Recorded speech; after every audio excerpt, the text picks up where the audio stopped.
E aí pessoal, tranquilo? Bom, estou aqui para dar continuidade no nosso último vídeo, né, em que a gente estava falando sobre os aspectos da globalização. Então, no último vídeo nós falamos sobre os aspectos positivos da globalização e ficou faltando falar os aspectos positivos da globalização.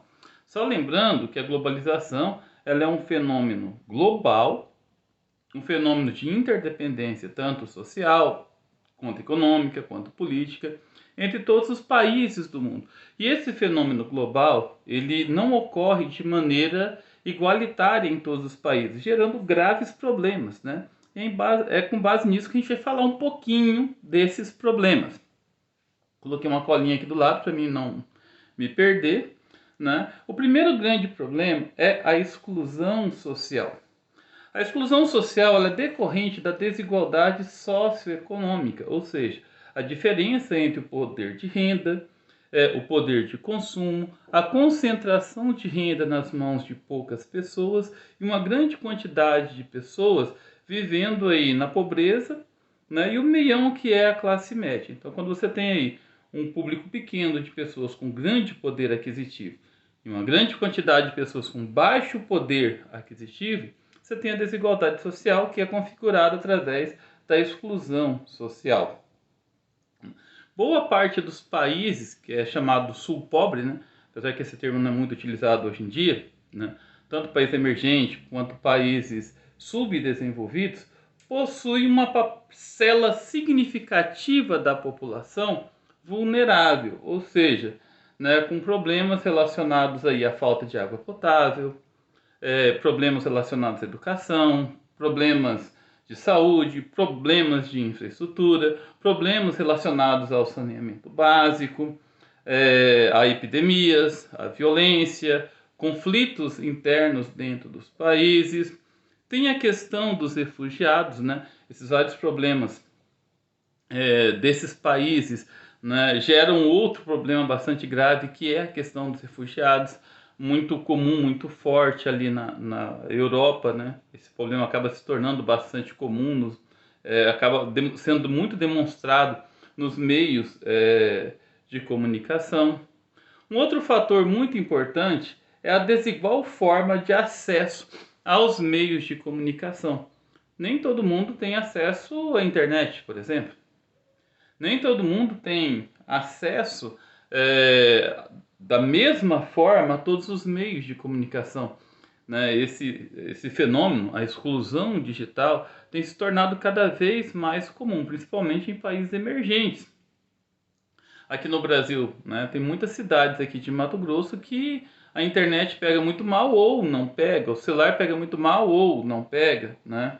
A proliferação de epidemias, somente em países tropicais, como a dengue, chikungunya, zika, malária, enfim, né? A modificação dos padrões culturais, você tem aí a questão da cultura que é desenvolvida pelos países com poder maior, né? A questão cultural, e acaba sendo adaptado e assimilado pelos países mais pobres, os países emergentes, né? A questão do terrorismo global, que com a globalização ela vem ganhando uma dimensão muito grande, né? A utilização da internet para invadir a privacidade das pessoas, para invadir a privacidade de governos. Muitos são os casos de pessoas que caem, inclusive eu já caí, né, em sites falsos, comprar coisas pela internet e ser um site falso e não vir. Pessoas que invadem o sistema de internet para transferir dinheiro, usam a conta pessoal de algumas pessoas para poder praticar fraudes, né?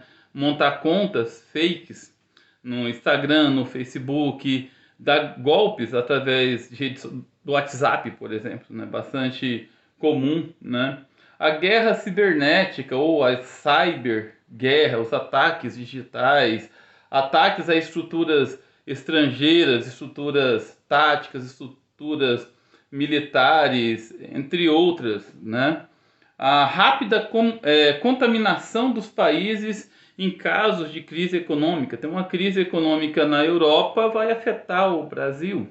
afeta a China, afeta o Japão, enfim, né? Por conta da globalização, essas crises que acontecem em alguns lugares acabam se proliferando por vários lugares pelo mundo.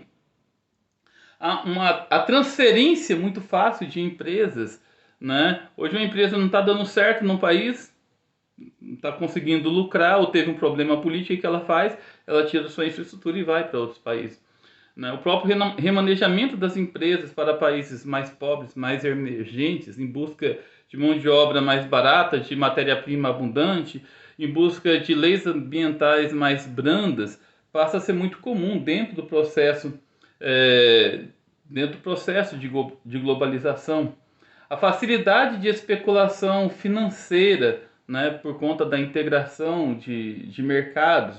A tecnologia ela possibilita essa entrada e a saída de grande quantidade de dinheiro, né, grande quantidade de dólares. Né? Então você pode ganhar ou perder muito dinheiro em questão de minutos. Né? E por fim, talvez uma das mais graves, que é comum nos dias de hoje, né, o trabalho análogo à escravidão, principalmente o trabalho infantil, muito comum nos países pobres.